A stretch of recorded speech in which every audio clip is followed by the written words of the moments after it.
일단 월요일 날 거 큐티를 보시면 포도원 농부 비유예요. 3월 31일 월요일 거 큐티를 보시면 20장 9절로 갈게요. 그가 또 이 비유로 백성에게 말씀하시기 시작하시니라. 한 사람이 포도원을 만들어 농부들에게 새로 주고 타국에 가서 오래 있다가 그런 거예요. 자, 여기도 이제 비유인데 포도원 농부 비유예요. 아마 이제 큐티 하시면서 보셨을 거예요. 우리가 이제 많이 아는 비유인데 한 주인이 포도원을 만들었대요. 만든 거예요. 이거는 일부러 만들었는데 포도원을 만들 때 이제 울타리도 일부러 이제 만들었을 거고 포도원 만들 때 수확하면은 그 포도원 옆에서 바로 포도즙을 짜갖고 뭐 포도주도 만들라고 포도즙 짜는 뭐 틀도 갖다가 막 만들었을 거고요. 그렇게 이제 만든 주인은 그 포도원을 어떻게 하냐면 농부들에게 세를 주는 거예요. 세를 주고 타국으로 이제 가서 오래 있었다라는 내용인 거죠. 이 이야기를 갖고 비유를 예수님이 드신 건데 당시에 실제로 있었던 일을 비유로 드신 거예요. 그래서 실제로 무슨 일이 있었냐면 그 농부들을 소장민들이라고 그러죠. 그래서 그 소장민들에게 실제로 포도원 밭을 새로 주는 거죠. 지금도 그런 걸 많이 봤어요. 그래서 뭐 땅 갖고 있으면 논을 새로 주고 거기서 이제 벼 농사를 짓고 월세를 내고 그런 집들 보니까 그 농사 지은 쌀도 막 주고 그러더라고요. 저도 저희 남편 친구가 그런 세를 준 논이 있어서 그 지어온 쌀 저도 얻어 먹어봤거든요. 되게 맛있더라고요. 자, 그렇게 지금 소장민들에게 세를 주고 포도원을 관리를 맡기는 일이 그 당시에도 흔히 있었던 일이에요. 그런데 당시에 이제 이 땅 주인들이 타국에 가서 오래 있었다라는 게 땅을 사놓고 그 땅에 살지 않았던 거죠. 그래서 이제 외국인인 경우들도 있었고 어쨌든 그 땅에 살지 않았으니까 농사를 지으라고 이제 임대를 해준 거예요. 근데 문제는 소장농들이 임대를 해갖고 임대세를 잘 주면 되는데 문제는 뭐냐면 이제 농사를 짓다가 불법적인 방법들을 일으켜갖고 주인의 땅을 이제 빼앗는 일들이 실제로 많이 일어났던 건 거죠. 그래서 예수님이 그 시대에 있었던 그런 일들을 사건으로 비유로 오늘 말씀을 하신 거예요. 비유로 그런 사건을 사용을 하신 거예요. 10절을 볼게요. 때가 이름에 포도원 소출 얼마를 바치게 하려고 한 종을 농부들에게 보내니 농부들이 종을 몹시 때리고 거저 보냈거늘 그래요. 자, 이제 때가 이르렀대요. 드디어 포도를 수확하는 때가 이르렀는데요. 주인은 포도원에 이제 소출을 얼마 이제 받아야 되잖아요. 그래서 한 종을 농부들에게 보냈어요. 농부들에게 보냈는데 그런데 이 소장민들은 주인이 보낸 종을 갖다가 몹시 때리고 주인에게 떼어줘야 될 몫을 주지도 않고 몹시 때리고 거저 보냈다고 그러는 거예요. 지금 거저. 거저라는 말이 이제 헬라어 원어로 보면은 케노스라고 써 있거든요. 그럼 케노스의 뜻이 뭐냐면 어떻게까지 지금 보냈다라고 그러는 거냐면요. 종이 지니고 있는 것까지 다 뺏었다라는 거예요. 종권 왜 뺐냐고요. 그러니까 지금 종권 뺏으면 안 되잖아요. 그냥 주인이 받아오라고 새 받아오라고 시킨 거니까. 근데 종에 있는 것까지 다 빼앗아 갖고 때리고 털털 빈털터리를 만들어 갖고 보냈다는 거죠. 악하죠? 그 다음에 이제 그랬더니 주인이 또 어떻게 했느냐. 11절 다시 다른 종을 보내니 그도 몹시 때리고 능욕하고 여기도 또 거저가 나왔어요. 거저 보내었거늘. 두 번째도 다른 종을 또 보냈어요. 근데 여기도 또 능욕하고 거저 보냈대요. 자, 주인이 또 어떻게 했느냐. 포도원 주인이 다시 또 세 번째 종을 보내니까 이 종도 상하게 하고 내쫓았다고 그래요. 자, 가만 보니까 이제 소장농들이 농사를 꽤 잘 지었나 봐요.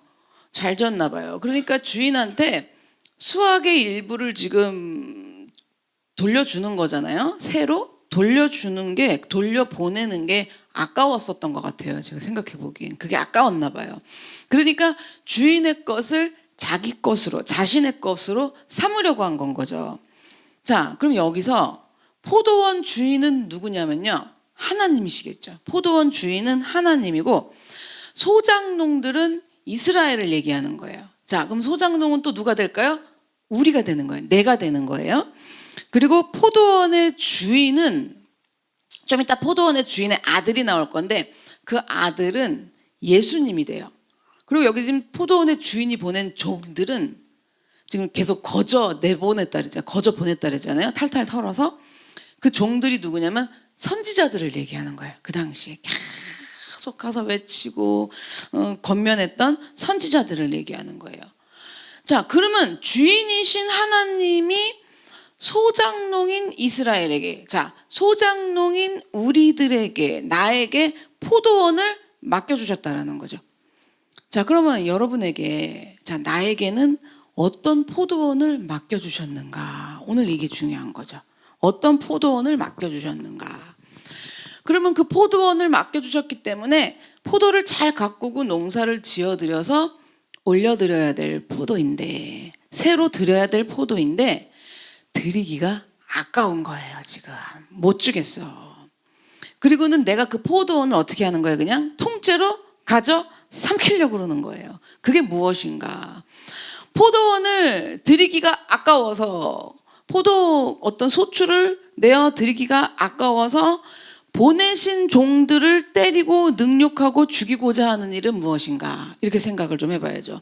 그래도 아무리 그래도, 우리가 아무리 계속 그래도 하나님은 중요한 걸 보셔야 돼요. 뭐냐? 아무리 계속 그래도 어떻게 했다? 하나님은 뭘 하시려고 그런 거예요? 포도원을 맡겨주려고 그랬다는 게 중요한 거죠.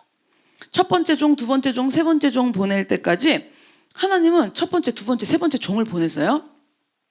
중요한 게 뭐냐면 계속 하나님은 포도원을 맡겨주려고 그랬다라는 거예요. 근데 우리는 뭐냐? 이 소장민들. 자, 우리는 뭐냐면 도리어 계속 그렇게 포기를 안 하시고 맡겨주려고 하시는데 우리는 도리어 어떻게 했느냐? 포악하기까지 했어요. 첫 번째, 두 번째, 세 번째 보낼수록 계속 내쫓는 장면이 점점 더 포악해져요. 그래서 점점 포악해지니까 그러면 포도원, 야, 그만해라. 그리고 포도원을 뺏어야 되는데 포기하지 않으시고 뭘 마음을 먹으셨냐면 자기 독생자 아들까지 보내야겠다고 마음을 먹으신 거예요. 그 마음 먹으시는 장면이 13절부터 나와요. 포도원 주인이 이르되 어찌할까? 내 사랑하는 아들을 보내리니 그들이 혹 그는 존대하리라 하였더니 그러는 거예요. 포도원 주인이 종들, 그 선지자들이죠. 보내고 또 보내고 다시 보내봐도 안 되는 거예요. 더 포악해져요. 보낼수록, 권면할수록, 경고할수록. 그래서 안 되겠어 갖고 마지막으로 생각을 해본 것이 자기의 사랑하는 아들을 보내면 그를 존대하지 않을까? 어찌할까? 이거 보내야 돼. 왜 여기서 내 사랑하는 아들 그러면 그 당시에는 이게 독생자 외아들 한 명을 얘기하는 거래요. 그러니까 그 하나밖에 없는 아들을 어찌할까 고민하면서 그 아들을 보내야 될까, 어찌할까, 그렇게 하면서 보냈다라는 거예요. 그러면 여러분은 지금 누가 이해가 안 되세요? 지금 하나님이 이해가 안 되세요? 그렇게까지 해도 이 소장민들 이거 마땅히 이 포도 소출을 들어야 되는 농부가 이해가 안 되세요? 네? 누가 더 이해가 안 되세요? 둘 다 이해가 안 되지 않아요? 응? 보통 이러면 이제 소장민들이 이해가 안 되는데 하나님도 이해가 안 돼야지 은혜를 받아요. 우리가 하나님도 이해가 안 돼야지 뭐 이렇게까지 보내시나? 어? 그리고 당연히 이런 나쁜 이렇게까지 끝까지 이렇게 말을 안 듣나? 이건 당연히 이해가 안 돼야 되고 이렇게까지 하시는가? 이 하나님이 이해가 안 돼야 된다고 좀 봐요. 좀 저는. 그래서 그렇게 보냈던 종 3명이 얻어맞고 탈탈 털리고 만신창이로 돌아왔단 말이에요.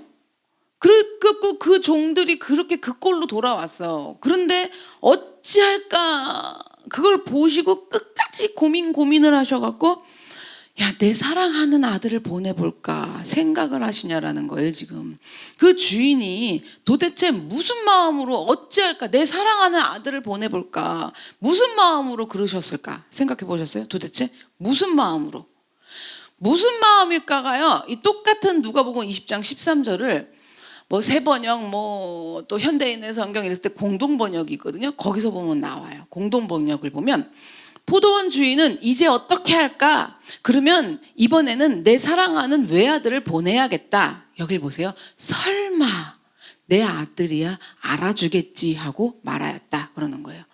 왜 보내셨는지, 무슨 마음으로 하셨는지 아시겠어요? 설마예요. 설마. 근데 우리나라 말에 설마가 뭐 한대요? 잡았어. 설마가 그 아들을 어떻게 했다고요? 잡았어요. 그 내용이죠. 아주 딱이에요. 설마 해가지고. 그러니까 그 주인이 무슨 마음으로 그 아들까지 보냈느냐? 설마 한 거예요. 설마. 근데 설마 그건 그래도 내 아들을 잡을 수도 있다라는 확률은 있긴 있는 거죠. 그렇죠? 설마 내 아들이야 보내면 그래도 알아주겠지 싶어서 하나뿐인 외아들을 보내려고 계획을 세우셨다는 거죠. 계획을 세웠어요. 그런데 종들이 설마 했던 그 아들을 어떻게 했는지 이제 봐야 돼요. 종들이 그 설마 하면서까지도 보냈던 아들을 어떻게 했느냐. 14절부터 16절까지예요. 농부들이 그를 보고 서로 의논하여 이르되, 설마한 아들을 이제 보냈더니 그를 본 거예요. 서로 의논을 하여 이르는 거예요. 그 아들 보고 의논을 한 거예요. 이르되 이는 상속자니 죽이고 그 유산을 우리의 것으로 만들자 하고. 상속자, 아들이 온 거잖아요. 와, 그 아버지 무슨 일 생겼나 보다. 저 아들 보낸 거 보니까. 그럼 저 아들을 죽이면 우리 거가 되겠다. 이런 생각하는 거잖아요. 지금 말이 돼요? 그걸 모의를 해요. 그 다음에 15절. 포도원 밖에 내쫓아 죽였느니라. 그런즉 포도원 주인이 이 사람들을 어떻게 하겠느냐. 와서 그 농부들을 진멸하고 포도원을 다른 사람에게 주리라 하시니 사람들이 듣고 이르되 그렇게 되지 말아지이다 하고는 그러는 거죠. 그런 일이 일어나면 안 된다라는 얘기인 거예요 지금. 자, 소작농들이 계획을 어떻게 세우는가 다시 좀 정리를 해드릴게요. 14절에 보면 죽이고 그랬어요. 그 다음에 유산을 우리 것으로 만들고, 그 다음에 포도원 밖으로 내쫓고, 그 다음에 뭐 했어요? 죽였다. 이렇게 된 거죠. 계획을 세운 게 소작농들이요. 그래서 소작농들은요, 주인이 설마 하면서 보낸 아들에게 지금 이렇게 하면 안 되는 건 거예요. 내쫓아서 죽이면 안 되는 건 거예요. 그렇게 되지 말지이다 그러잖아요. 말하지이다 그러잖아요. 이렇게 하면 안 된다라는 건 거예요 지금. 그래서 포도원에서 세를 얻어갖고 농사를 지었으면 주인에게 소득의 일부를 주는 것이 마땅한데, 그 주인에게 바치는 것이 마땅한데 그 법을 어기고 그 아들에게까지 이렇게 하면 안 되는 건 거잖아요. 그래서 주인은 소작농들에게 그렇게 하지 말라고 계속 경고를 했는데 그 아들까지 죽인 거예요. 선지자를 통해서 계속 경고했는데 설마 하고 그래서 말을 들을까 해서 그 아들까지 보내는데 그 아들까지 죽였어요. 그러니까 하나님이요, 당시에도 그렇고 지금도 마찬가지이세요. 지금도 얼마나 끊임없이 경고를 하시는지 몰라요. 우리가 경고 그러면 기분이 나빠. 이걸 그렇게 생각하시면 안 돼요. 그러니까 여기서 왜 이들이 이 아들을 죽였느냐? 종들이 왔을 때 기분이 나쁜 거야. 그러니까 경고했다고 그러면 기분이 나빠. 여러분 지금 우린 기분 나쁠 게 하면 안 돼요 지금. 끊임없이 경고를 하셨는데 하나님의 아들까지도 기어이는 죽여야 했던 거예요 지금요. 그러니까 농부들은 당장 눈에 보이는 아들을 제거해야겠는 거야. 경고가 기분 나쁘거든요. 그러니까 또 보내. 정말 이럴 거야? 이러면서 당장 눈에 보이는 아들을 제거하기 위해서 혈안이 됐어요 지금. 그러니까 지금 아까 4가지로 막 계획을 세우잖아요. 그래갖고 혈안이 되었던 것처럼 지금 요 말씀에는 아직 유대 지도자들이 아직 예수님을 죽이지는 않았지만 혈안이 돼갖고 이미 예수님을 그렇게 죽이기로 결정을 하고 계속 뭐하고 있는 상황이었어요. 우리 지금 누가복음 보면서 기회를 엿보고 있는 중이었단 말이에요. 지금 거의 다 왔어요. 이제 예수님 이제 죽으실 때가. 그런데 이 상황에서도 계속 예수님은 뭐 하는 거예요? 계속 경고하시는 거잖아요. 하나님 아버지도 마찬가지고요. 그런데 그 아들을 보냈는데도 그 아들을 죽일 기회만 엿보고 있는 중이라는 거죠. 그럼 생각해 보세요. 소작농들이 그 아들 죽인다 그래갖고 포도원 자기 거 돼요? 아니잖아요. 그 아버지 거고 그 아들 거잖아요. 그래서 그 주인의 재산이 자기들께 되냐고요. 그건 불가능한 거예요. 법적으로고 뭐고도 불가능한 일인데 지금 그 유대교 지도자들은요, 그냥 모로지 하나만 딱 꽂혔어. 뭐만 꽂혔어요? 이 예수만 죽이기만 하면 모든 것이 해결될 거로 생각을 하는 거예요. 자기들이 뭔가가 기득권이 지금 빼앗길 것 같고 위태롭다는 생각이 막 드니까 그냥 오로지 그냥 저 사람만 죽이면, 저 예수라는 사람만 죽이기만 하면 뭔가 당장에 불편한 마음이 사라질 것 같고 자기의 위기의식이 지금 해결될 것 같아갖고 자기가 혈안이 됐는지도 잘 몰라요. 그리고 그냥 사라지게 하기만 하면 돼. 죽이기만 하면 모든 게 지금 괜찮아질 것 같고 해결될 것 같은 거에 지금 꽂힌 거죠. 지금 유대인들이. 그래서 끊임없이 예수를 죽이고자 하고 나는 뭐 하고자 하는 거예요? 살고자 하는 거예요. 예수를 죽이고자 하고 나는 뭐 하는 거라고요? 살고자 하는 거예요. 자, 이들이 그런 상태에 있어요. 자, 지금 내가 그런 상태라는 거 알까요? 뭘까요? 모르죠. 지금 이렇게 몰라요 해도 몰라요. 끊임없이 예수를 죽이고자 하고 나는 살고자 하는 거예요. 우리들도 마찬가지예요. 그때나 지금이나 이게 인간의 모습이에요. 예수를 죽이고자 하고 나는 살고자 해요. 예수를 죽이고자 하고 나는 살고자 하는 이런 범죄를 저지르는 거예요. 어마어마한. 예수를 죽이고자 하고 나는 살고자 하는. 그럼 이 어마어마한 일을 일으키는데 여러분, 이걸 우리가 깊이 생각을 하고 살까요? 이 당시에도 깊이 생각 안 했는데 지금도 내가 나에게 찾아오신 예수를 죽이고자 하고 나는 살고자 한단 말이에요. 여러분 진짜 이거 잘 들으셔야 돼요. 지금도 나에게 찾아오신 예수를 죽이고자 하고 나는 살고자 하는 문제예요. 얼마나 많은 종들을 보내고 얼마나 많은 말씀을 들려주셨고 얼마나 많은 경고와 권면과 모든 일들 통해서 들려주셨는데 그걸 딱 거저보내고 그래서 마지막 그 아들 예수 그리스도까지 우리에게 계속 보내셨는데도 그 예수를 나는 죽이고자 하고 나는 살았으면 좋겠어. 그 악한 범죄를 죄악을 저지르는데 이거를 깊이 생각하지 않아요. 그리고 치밀하게 생각하지 않는다라는 거죠. 그리고 어떤 상태에서 이런 일을 저지르느냐? 아무 생각 없는 상태에서 저질러요. 생각이 있다 없다? 없어요. 아무 생각이 없어요. 이 지금 유대인들 보세요. 이들도 생각 있어 보여요? 없어 보여요? 없어 보여요. 생각이 있으면 이렇게 하겠냐고요. 그러니까 왜 그럴까? 왜 그럼 아무 생각이 없이 이렇게 할까? 아무 생각이 없이 깊이 생각하지 않고 왜 그러는 것일까? 왜 그런지 아세요? 왜 그렇게 생각 없이 그럴까? 별 대수롭지 않게 여기는 게 문제인 거예요. 별 대수롭지 않게 여기는 게. 별 대수롭지 않아서 보내신 종도 죽이고 그 아들도 죽이는 건 거거든요. 그럼 보세요. 내가 중요하게 여긴다고 우리가 여겨봐야 아둥바둥한다 그러잖아요. 그래봐야 여러분 우리 알고 보면요. 고작 이 한 손에 이렇게 움켜쥐고 있는 모래 한 줌 같은 거거든요. 모래 한 줌인 거죠. 말이 모래지 먼지 같은 이거 한 줌인 건데 그 모래 한 줌 때문에 누굴 죽이고자 한다고요?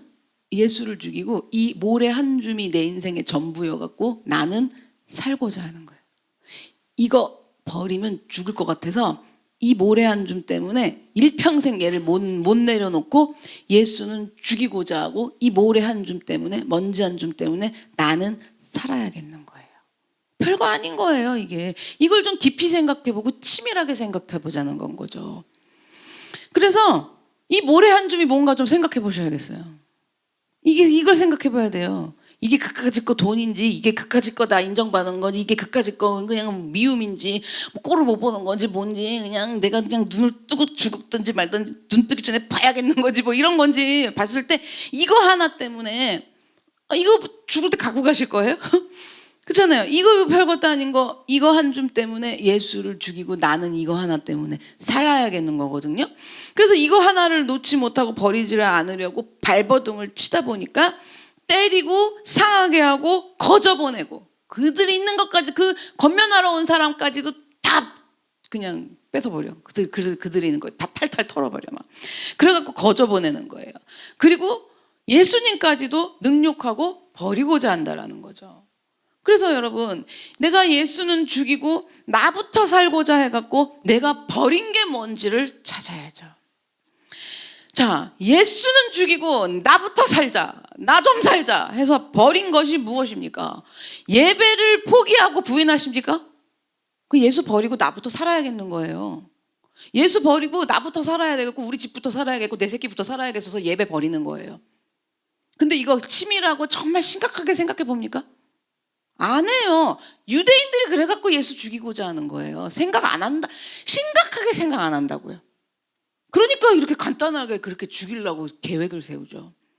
말씀에 순종하기를 그런 게 어딨어. 말이 돼? 그게 말이 돼 지금? 너무하잖아. 이렇게 능욕하고 버리십니까? 말씀에 순종하기를요. 그게 예수 죽이고 나부터 살고자 하는 거예요. 또 예수 죽이고 나부터 살고자 하는 거 너무 힘들어 이 남편이. 아무리 생각해도 다른 집 남편에 비하면 내 남편은 죽여야 될 이유가 너무 확실해. 너무 힘들어. 너무 힘든 남편, 자녀, 너무 힘든 자녀, 뭐 맡겨주신 지체, 살다 이런 영혼은 처음 봤어. 응? 전 세계 교회를 통틀어 이 영혼은 하나님이 나한테 이런 영혼은 전 세계 어떤 목사님을 통해도 이런 영혼은 맞춰줄 수 없는 최악의 영혼입니까? 너무 힘든 남편, 너무 힘든 자녀, 너무 힘든 성도, 너무 힘든 새 식구 그들을 보세요. 그러면 나부터 살고자 해서 그들은 구원받기는 틀렸어. 그래갖고 능욕하고 버리냐고요. 그럼 그게 뭐예요? 그러면 그들 예수는 죽이고 나부터 살고자 해서 내가 버리는 거예요. 그런데 하나님은 이러고 있는 나를 위해서 계속해서 종들을 보냈다는 건 거죠. 그러면요, 됐어, 못해, 틀렸어, 이렇게 보내요. 거저 보내는 거예요.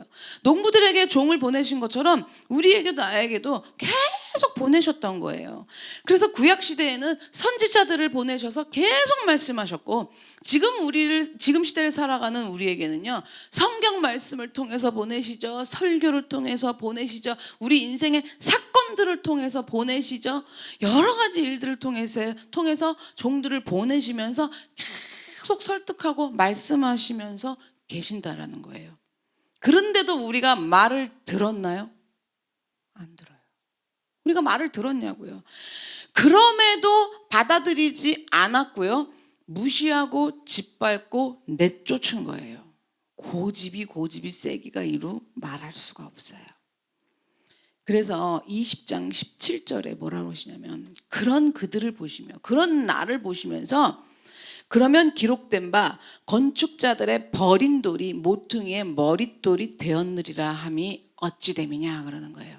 건축자들의 버린 돌이 모퉁이의 머릿돌이 되었대요. 네가 버린 돌이 모퉁이의 머릿돌이 된 건 넌 무슨 일이라고 생각하느냐 그러는 거예요. 네가 그렇게 버린 돌이 모퉁이의 머릿돌이 되었다. 그건 무슨 일이라고 생각하느냐 이 얘기예요. 그럼 모퉁이의 머릿돌이 뭐냐 이걸 봐야죠.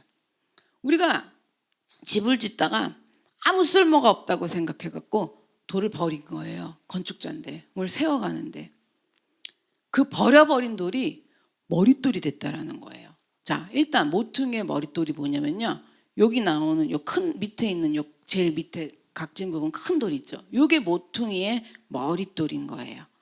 그래서 우리 힐송 노래에도 코너스톤 있죠. 이 몸의 소망 무언가 우리 주 예수뿐일세. 소망 하나도 없는데요, 소망은 우리 주 예수뿐이에요. 버려진 돌, 이 돌이요 소망인 거예요. 왜냐하면 이게 다 지탱을 해주거든요. 이 머릿돌, 이 모퉁이 돌이 없으면 이게 다 무너져요. 근데 이게 버려버린 돌이라는 거거든요. 이게 가갖고 딱 초석이 되는 머릿돌이 됐다라는 거예요. 그래서 다 지켜준다라는 거예요. 그럼 잘 보세요. 건물에서도 이렇게 가장 중요하고 상징적인 돌로 여겨지는 거예요. 너희들이 버린 돌인데 그 돌이 이렇게 지켜주는 모퉁이 돌이 된 거라는 거예요. 너희들 그렇게 생각 없이 버리지, 중요하지 않다고 여기지, 너의 가정 지켜주는 머릿돌이라는 거예요. 그 얘기예요. 그렇게 속색이는 자녀고 그렇게 속색이는 남편이고 그렇게 속색이는 영혼입니까? 그래서 살아있다는 거거든요. 그 돌이라는 건 거예요. 그렇게 버려버린 돌이, 쓸모없다고 생각하여 버린 돌이 뭐가 됐다고요? 모퉁이의 머릿돌이 된 것은 되었느니라가 어찌 됨이냐라는 얘기예요. 그건 뭐라고 생각하느냐 이 얘기예요. 모퉁이 머릿돌 대신 예수님인 거 아시죠? 그들이 예수인 건 어떻게 생각하느냐, 이 얘기인 거예요. 회개해야 될 이 내용인 거죠. 그래서 나에게 맡겨주신 포도원에서 열매가 지금 맺어지기를, 내가 열매가 지금 맺어져야 되는데 내가 그렇게 지금 버린 돌이 누구냐라는 건 거죠. 머릿돌로 세우기 위해서 기다리고 인내해야 되는데 버려버린 돌이 누구냐라는 거예요. 나에게 맡겨주신 그 포도원에서 열매가 맺어지기를, 내가 열매를, 좋은 열매를 맺을 수 있도록 하나님은 어떻게 하셨다? 이 머릿돌이 지금 세워지고 될 수 있도록 기회를 다시 주고 또 다시 주고 그래도 주시는 하나님이시라는 걸 우리는 기억을 해야 된다라는 거예요. 그렇게 버려버린 돌이 이렇게 무너지지 않도록 주춧돌 역할을 하고 초석이 되는 역할을 하는 그 예수 그리스도시라고 말씀을 해주고 계신 거예요. 그러면 이제 화요일 날 큐티로 넘어갈게요. 넘어가서 계속 이어지면 20장 19절로 넘어가는 거예요. 서기관들과 대제사장들이 예수의 이 비유는 자기들을 가리켜 말씀하심인 줄 알고 즉시 잡고자 하되 백성을 두려워하더라 그러는 거예요. 서기관들과 대제사장들이 지금 예수님이 말씀하신 이 포도원의 농부 비유를 알아들은 거예요. 자기들을 가리켜 갖고 말씀하셨다라는 거를 알아들었어. 누가? 서기관들과 대제사장들이요. 그런데 알아들었는데 오해한 거예요. 뭐라고 오해했냐면 예수님이 이제 비유로 말씀하시니까 알아들었어요. 그런데 어떻게 알아들었냐? 이런 자들이 너희들이다. 그러니까 뭐냐면 소장농들이 너희들이다. 이렇게만 받아들이는 거예요. 그렇게만 받아들이지, 제가 지금 계속 말씀드리는 그런 너희를 얼마나 기다리며 기회를 주고 또 주고 다시 주는 하나님이신지를 아느냐, 이렇게는 받아들이지 않아요. 이런 놈들이 너희들이다, 이렇게만 받아들여요. 그러니까 그렇게 기회를 주고 또 주고 또 주고 그 아들까지도 그냥 설마 하면서 보내시는 하나님인 건 받아들이지 못해요. 이런 나쁜 놈들이 너희들이다, 이렇게만 받아들이죠. 그러니까 하나님이 누구신지 깨닫고 그분이 어떤 분인지를 깨닫지를 못하고 그거를 받아들이지는 못해요. 알아는 들었는데 어떻게 알아들었냐? 이 나쁜 놈이 나다, 이렇게만 알아들은 거예요. 그러니까 뭐냐면 그 하나님은 지금 예수님이 말씀하시니까 뭘 알아들었냐면, 어떻게 알아듣고는 어머 뭐야 이런 얘기를 하는데 우리 치부나 드러내고 내 민낯이나 전부 드러내는 분으로밖에 생각이 안 돼. 여러분, 우리 말씀 들으면서 이런 거 할 때도 그래도 끝까지 인내하셔야 돼요. 아주 죽었잖아요. 쪽이 팔려가지고. 그래도 어떻게 해야 돼요? 그러면 이렇게 생각해. 아, 난 지금 이 유대인들처럼 이렇게 알아듣고 있구나. 난 여기서 하나님이 어떤 분이신지 알아가야 되는구나. 그래서 말씀을 들으실 때 그런 충동이 막 일어나면 하나님, 저는 하나님의 마음을 알아야 돼요. 이렇게 가야지. 지금 여기서 이렇게 알아들으면 누구다?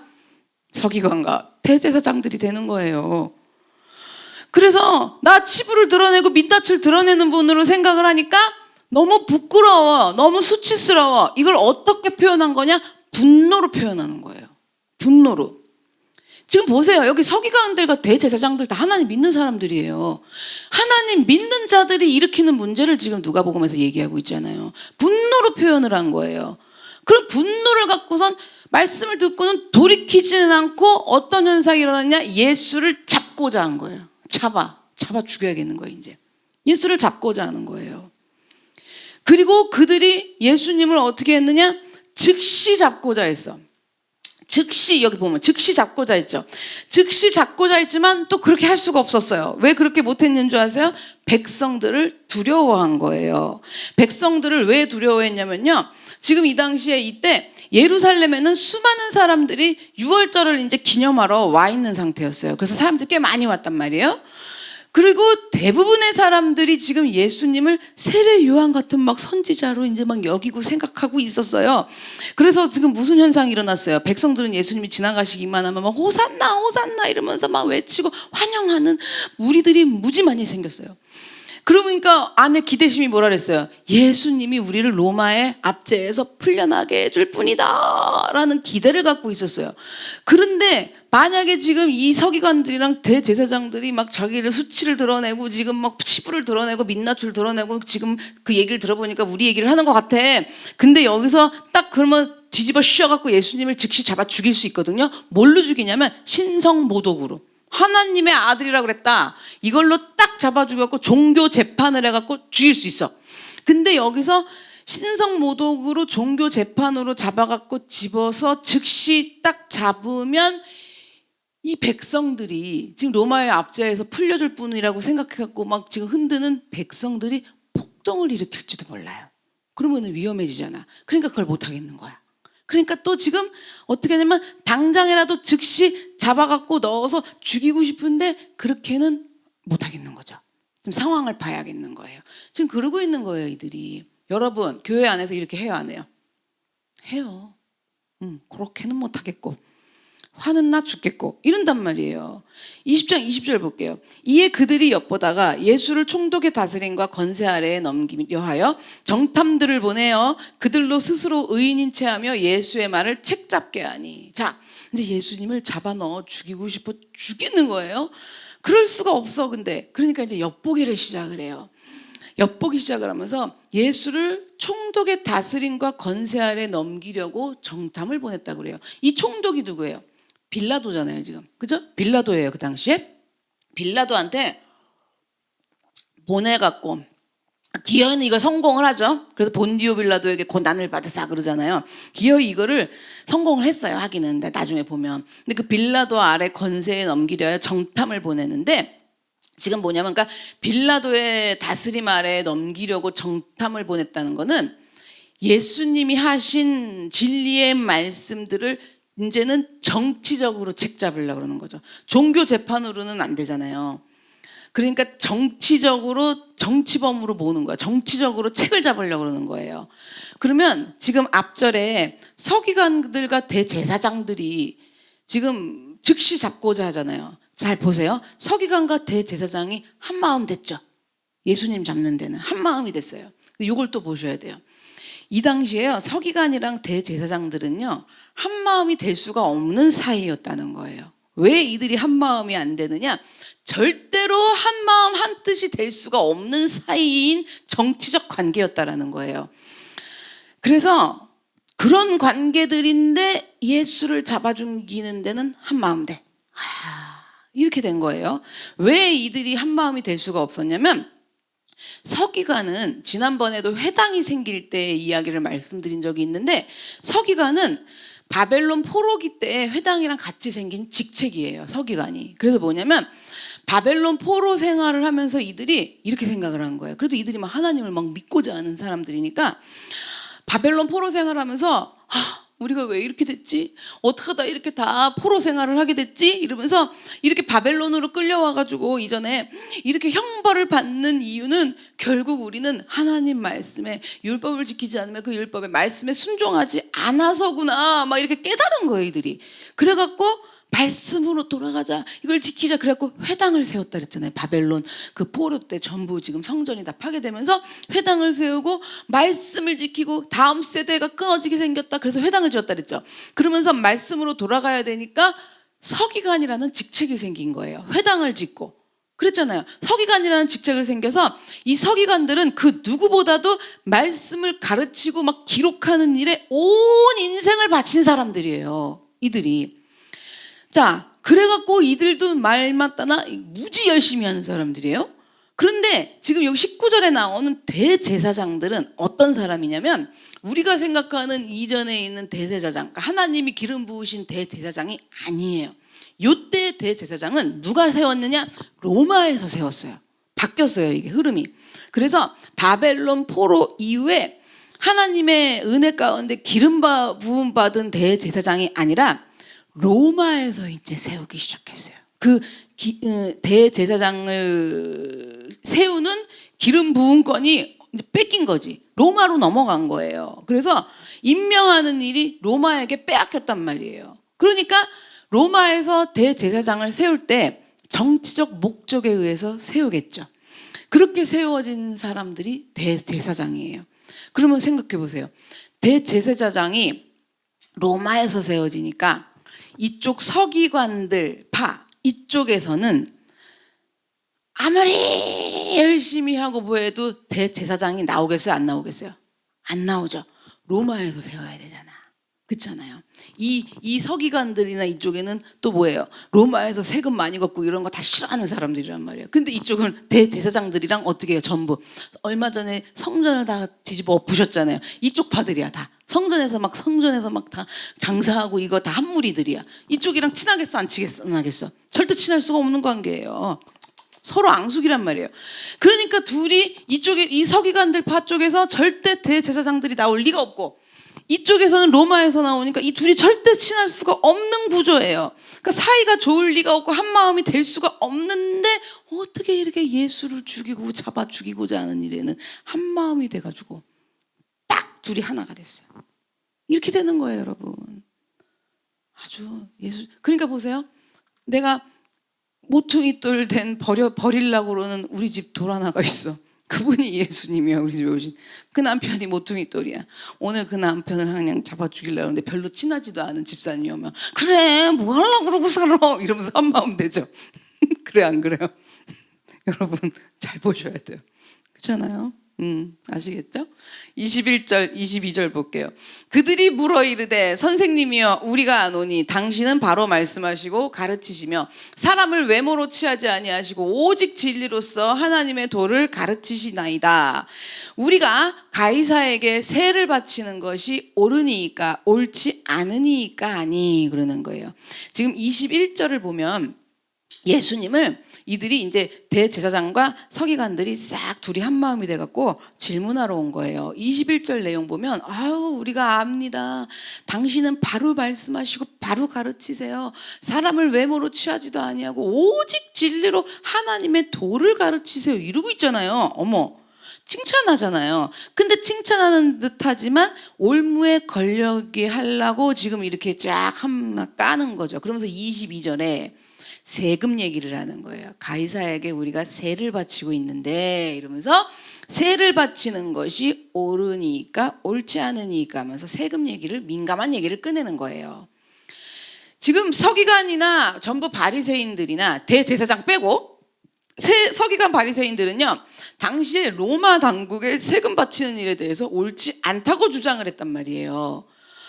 자, 그래서 세금 문제로 이 서기관들 바리새인들은요 세금 문제로 인해서 자기들이 고난을 받고 뭐 학대를 당하고 죽임을 당하면서도 살아내는 사람들이었어. 막 이렇게 로마에다 그럴 순 없다 막 이러면서 그렇게 살아내던 사람들인데 백성들도 옳지 않다고 세금이 너무 불공평하다고 그래서 세리들을 그렇게 지금 죄인 취급한 거잖아요.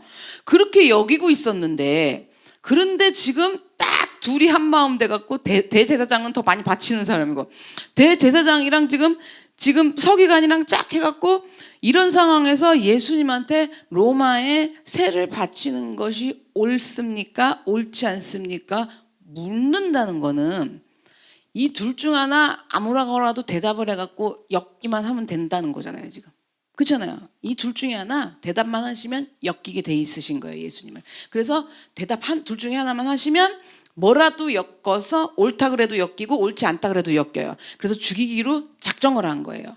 자, 만약에 예수님이 가이사에게 세금을 내는 게 옳습니다 라고 말씀을 하신다면 강제로 지금 세금을 내고 있는 유대인들 대부분이 호산나 호산나 하다가 말이 되냐 막 죽여라 이러고선 등을 다 돌릴 거예요. 그렇죠? 유대인들이 난리를 칠 거예요. 그럼 만약에 또 반대로 세금을 가이사에게 내는 게 옳지 않다 이렇게 말씀하시면 당장에 로마의 반역자로 몰아갖고 고발을 할 거예요. 그래갖고 이 선생이라는 자가 세금을 내는 게 옳지 않다고 그동안 다 가리키고 다녔다 이렇게 그냥 다 몰아버려갖고 당장에 이제 죽이고자 할 거예요. 그러니까 예수님이 옳다고도 말해도 걸리고 옳지 않다고 말해도 걸리고 둘 중에 하나 걸리시기만 하면 되는 거예요. 이건 걸리게 돼 있는 질문인 거예요. 그랬더니 23절에 예수께서 그 관계를 아시고 이르시되 데나리온 하나를 내게 보이라.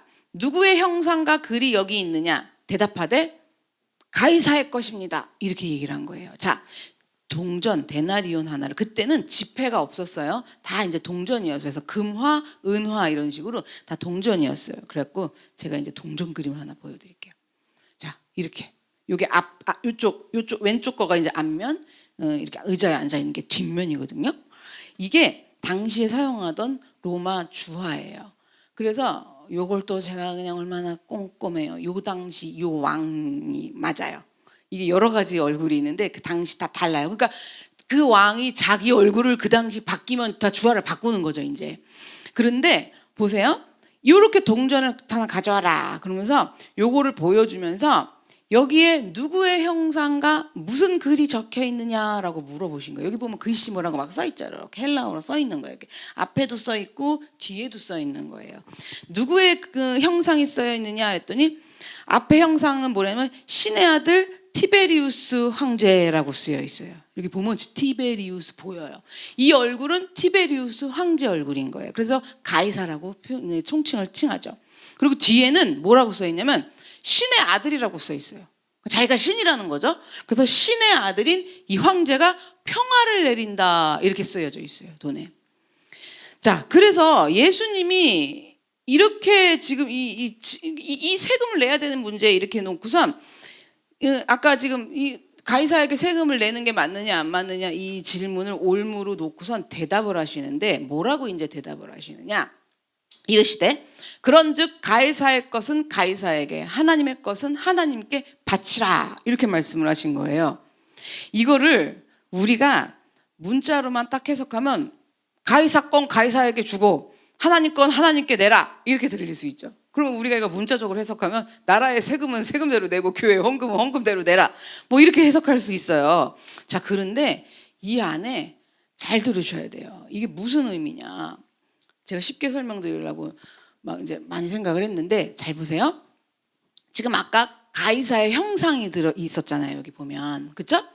이 형상이 있는 주화는 가이사에게 바치고 하나님의 것은 하나님께 바치라예요. 그러면 가이사의 형상이 있다 그랬잖아요. 가이사의 형상이 있는 건 가이사에게 바치고 하나님의 형상이 있는 건 하나님께 바쳐라. 이렇게 생각하면 되겠죠. 그렇죠? 보세요. 그러면 여기서 형상만 뺐지만 가이사의 것, 돈이잖아요. 그 형상이 있는 건 가이사에게 바치고 형상을 넣어볼게요. 하나님의 형상이 있는 것은 하나님께 바쳐라. 이렇게 하면 우리가 알아들을 수 있어요. 자, 그럼 잘 보세요. 우리가 내가 하나님을 믿고 하나님의 자녀가 된 우리는 누구의 형상이 있어요? 하나님의 형상이 새겨져 있어요. 그러면 저 로마의 주화는 가이사가 자기 형상을 넣어서 만들었어요. 그러면 우리는 누가 자기 형상을 넣어서 만들었어요? 하나님이 하나님의 형상을 나한테 넣어서 만드셨어요. 그렇죠? 여기만 들으셔도 이제 이해해 오셔야 돼. 그러면 우리의 모든 인생을 자, 내가 돈이라고 생각해 보세요. 그럼 여기를 뭘 새겼다? 하나님의 형상을 새긴 거예요. 우리의 모든 인생은 태어나서부터 오늘날까지 모든 인생 그리고 오늘 하루의 모든 삶은 누구의 형상이 새겨진 거예요? 하나님의 형상이 새겨져 있는 거예요. 우리는 하나님의 것이기에 그 하나님의 형상대로 지음받고 하나님의 형상이 새겨졌기 때문에 하나님 것이에요. 하나님께 속한 것이기 때문에 그 하나님의 것은 누구에게 바쳐져야 돼요? 하나님께 바쳐지고 드려져야 돼요. 그 말씀을 하신 거예요. 알아들으셨죠? 그랬더니 이들도 알아는 들었어. 그랬더니 이들이 대제사장이랑 서기관들이 백성 앞에서 예수님의 말을 능히 책잡지 못해요. 그리고 그의 대답을 놀랍게 여겨요. 왜냐하면 걸려들질 못하잖아요. 왜냐하면 세금을 못 내지 말란 얘기가 아니잖아요. 가이사의 것은 가이사에게 내고 너희들 하나님의 형상 있잖아. 그 하나님의 형상이 너희 것이잖아. 그분의 것이잖아. 그러니까 우리가 그분 안으로 들어가서 바쳐줘야 돼. 이걸 이렇게 얘기를 하니까 책 잡을 수가 없고 놀랍게 여겼어요. 그런데 침묵하니라예요. 침묵하니라예요. 침묵하니라. 여러분, 이 말을 들은 그들은 예수님을 책 잡지 못하고 알아들었어요. 놀랍게 여겼지만 침묵한 거예요. 예수님의 대답에 분명 놀랐는데도 침묵해요. 이처럼 놀라우신 그 예수님을 경험했는데도 마음이 열리지를 않는 거예요, 여러분. 열리지를 않는 거예요. 제가 이 상황을 생각해 봤어요. 우리 예배 드리면서요 여기서 막 통성기도 하고 막 찬양 막 나오고 그러면 막 주여 이럴 수 있어요. 어머 이게 뭐지? 놀라울 수 있어요. 그런데 집에 가서 이제 침묵해요. 모퉁이 돌을 보면 침묵해요. 싫어요. 침묵하는 거예요. 마음이 열리지 않아요. 왜? 내가 움켜쥔 이 한 줌 그거 못 내려놓겠어서 예수는 잡아 죽여야겠는 거예요. 놀랍죠. 예배에서 은혜 받고 뭐 하다가 신기한 걸 경험을 해요. 놀랍게 여기죠. 그러니까 뭐 책을 못 잡겠는 거예요. 저 말씀을 들어보니까 맞는 얘기인 것 같긴 해 이제는. 그래서 책 잡지는 못하겠지만 집에 가갖고 그 모퉁이 돌인 내가 버림받은 그 모퉁이 돌은 잡아 죽여야겠는 거예요. 하나님의 형상대로 지은 바 되었으니 그 형상대로 살자. 아무리 말해주고 가르쳐줘도 끝까지 이들은요 회개하지 않고 예수를 죽이고자 했다고요. 예수님의 이러한 진리의 말씀을 들으면 들을수록 더욱 죽이고자 했다고요. 여러분 지금 요즘 계속 들으면 들을수록 더 듣고 계시는데 뭐 하고 계십니까? 혹시 집에서 뭐 하고 계시나요? 혹시 요즘에 더 죽이고자 하시나요? 계속 듣고 계셨는데 여기서 놀라워. 어떤 은혜를 받고 뭔가를 알아들으셔갖고 알아들으면 놀랍거든요. 어머 이런 일이 있대. 어머 이랬대. 놀랍지만 돌아가서는 죽이고자 한다고요. 예수님을요 종교적으로 신성모독으로 넘겨서 당장에 얼마든지 죽일 수 있었어요. 그런데 예수님을 로마에 넘겨갖고 죽이고자 했다고 그랬잖아요. 너가 하나님의 아들이라 그랬냐? 네가 어떻게 하나님의 아들이냐고 종교 재판으로 넘겨서 죽일 수 있었어요. 근데 기다려요. 신성모독이 아닌 정치범으로 만들어갖고 죽이려고 로마에 넘기려고 혈안이 됐어요. 로마에 넘기려고 총독 아래로 총독 권력 밑으로 넘기려고 그랬다 그랬잖아요. 여러분 그거 왜 그런 줄 아세요? 왜 이렇게 기다리는 줄 아세요? 놀라워하면서 이들 왜 침묵하는 줄 아세요? 잘 들으세요. 책 못 잡았다 그랬잖아요. 알아들었다 그랬잖아요. 은혜 조금 받은 거예요. 무슨 말인지 좀 알아들은 거예요. 놀랍게 여겨요. 근데 침묵하는 줄 아세요? 왜 침묵하는 줄 아세요? 지금 종교 재판으로 안 하고 정치로 하려고 그러는 거예요. 정치범으로 보려고 그러는 거예요. 로마에 넘기려고 그러는 거예요. 왜 로마에 넘기려고 그러는 줄 아세요? 자기들이요 종교 재판으로 하면은 그냥 종교 재판으로 끝나요. 근데 로마에 넘겨서 죽이면요 어떻게 죽이는 줄 아세요? 십자가 처형으로 더 잔인하게 죽일 수 있어요. 로마의 처형 방법이 십자가형이에요. 유대교의 처형 방법이 십자가 처형이 아니에요. 십자가 처형으로 죽여야겠는 거예요. 더 잔인하게, 더 악하게, 더 끔찍하게. 그때까지 기다리려고 침묵하세요? 그러면 내가 모퉁이 돌로 버린 그들 그렇게 그 꼴을 봐야겠어요? 내가 그렇게 악한다라는 거예요. 내가 그렇게 악하다라는 거예요. 그래서 보세요. 우리가 이렇게 살면 안 되겠다고 정신 차리고 마음 먹고 신앙생활 해보자고 하던 서기관들이에요. 다음 세대에는 그 말씀이 끊어지겠다고 회당을 세우면서 말씀 세워보겠다고 그러는 서기관들마저도 예수님을 죽이는데 이렇게 세상과 한마음 되어서 혈안이 되어 있는데 이들이 이거 알아요? 몰라요? 정말 정신 차려야 돼요. 우리가 정말 십자가에서 보여주시는 그 예수님 십자가의 그 진리를 알지 못하면, 정말 십자가 복음을 알지 못하면 우리도 얼마든지 이 시대에 바리새인이요 서기관이요 대제사장들이 될 수 있어요. 다른 사람이 예수 죽인 거 아니에요. 이들이 예수 죽였어요. 교회 안에서 죽여요. 내가 내 집안에서 내 식구들 죽이는 거예요. 다른 사람들이 죽이는 거 아니에요. 여러분, 내가 쓸모없다고 여겨서, 다 틀렸다고 여겨서 내어버린 모퉁이 돌이 누굽니까? 그렇게 여긴 모퉁이 돌이 무엇입니까? 나 자신조차도, 내 모습조차도 쓸데기 없다고, 쓸모없다고 나 자신도 내어버린 내 모퉁이 돌이 무엇입니까? 뭘 그렇게까지 말씀대로 살아야 되나 싶어서 인생에 쓸모없다 하여 버리셨습니까? 지키고 행할 말씀이 너무 형편없어 보여서, 소원이 없어 보여서, 보장이 안 돼서 버리셨습니까? 내 안에 하나님 형상을 회복하고 그 형상 따라가며 사는 것이 버려야 할 모퉁이 돌 같아서 버려버렸습니까? 한 영혼이 구원받기까지 내가 더 이상 언제까지 기다리고 참아줘야 하나? 그런 쓸모없는 사람인데 내가 거기다 투자하고 살아야 되나? 그러고 싶어서 버리셨습니까? 나 자신도 틀렸어. 이젠 나 자신도 하나님 나라를 이루어가는데 나도 쓸모없는 사람이야. 나도 그런 모퉁이 돌이라서 내 자신마저도 버리셨습니까? 내가 그렇게 버린 돌이 예수 그리스도십니다. 그 머릿돌이 되시는, 모퉁이 머릿돌이 되시는 예수 그리스도이십니다. 내 인생이 무너지고 쓰러지지 않도록 단단히 붙잡아주는 기둥이 되는, 초석이 되는 예수 그리스도이십니다. 우리가 그렇게 쉽게 포기하고 버려버리고 내쳐버리려고 했던 그 지체, 한 영혼이 모퉁이 돌 되시는 교회를 세우고 부흥케 하는 초석이 되는 예수 그리스도이십니다. 교회가 흔들리지 않고 무너지지 않도록 붙잡아주는 예수 그리스도이십니다. 내가 버려버린 모퉁이 돌을 다시 주워와서 세우기를 원합니다. 버려버리고 싶고 피하고 싶고 그냥 대충 모른 척 넘어가고 싶은 모퉁이 돌을 다시 붙잡기를 원합니다.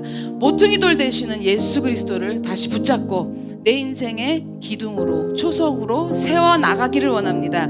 내 안에 세상의 형상을 띠고 있는 것들은 이제 다 세상에게 도로 돌려주고 갖다 줍시다. 내 안에 세상 형상을 다 가져가라고, 가해사의 것은 가해사에게 주듯이 세상 것은 세상에게 다 줘버리고, 우리는 하나님의 자녀로 하나님의 형상이 새겨진 사람들이기 때문에 그 형상이 새겨진 나는 하나님에게 바쳐져야 될 줄로 믿습니다.